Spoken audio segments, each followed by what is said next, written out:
করছো? সরস্বতী পুজোতে খুব মজা লাগছে। আজকে আমরা স্কুল এসেছি, বন্ধু বান্ধবদের সাথে আবার দেখা হয়েছে, দাদা দিদি ভাই বোন সবাই এসছে, খুব ভালো লাগছে। আর স্যারদের সাথেও দেখা হয়েছে, এটা একটা আলাদা রকম অনুভূতি। এই বছর বিশেষ কিছু পেয়েছো কি অন্যান্য বছরের তুলনায়? বিশেষ কিছু বলতে স্কুলে তো প্রত্যেক বছরই পুজো হয়, তবে এই বছরের অ্যারেঞ্জমেন্ট বা সাজানো সব খুব ভালো লেগেছে। আর এই যে একসাথে এই যে আসাটা, এটাই বছর খুব ভালো লেগেছে। অন্যবার দেখি যেমন দল বেঁধে সবাই ছাড়া ছাড়া ভাবে আসে, এই বছর দেখছি সবাই একসাথে এসছে, প্রতিটি ক্লাসে এক্স স্টুডেন্ট যারা তারাও এসছে, খুব ভালো লাগছে দেখে। ওর নাম? দেবাঞ্জনা রায়।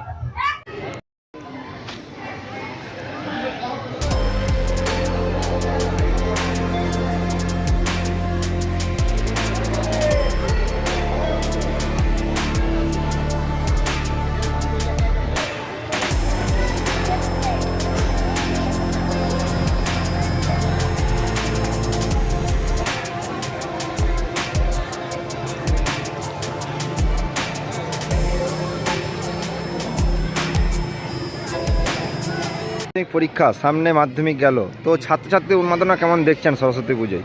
ছাত্রছাত্রীদের উন্মাদনার কোনো ঘাটতি নেই। হ্যাঁ, এটা তো একটা পরম্পরা।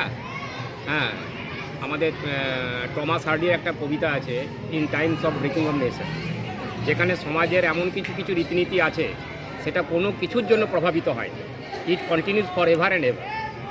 ঠিক আছে, সুতরাং ঘাটতির কোনো অভাব নেই। কত ছাত্রছাত্রী এসছে আজকের দিনে?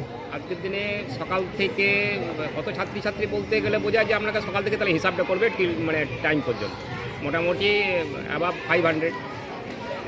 তো এই পুজো বিশেষ কিছু কি স্কুলের পক্ষ থেকে রাখা হয়, স্কুলের মানে ছাত্রছাত্রীদের কথা ভাবনা চিন্তা করে? আমাদের অন্যবারে রাখা হয়, কিন্তু এবারে যেহেতু আমাদের 16 তারিখে উচ্চ মাধ্যমিক পরীক্ষাটা আছে, সেই জন্য আমরা বেশি আর ছেলেদের ইনভলভমেন্টে রাখিনি।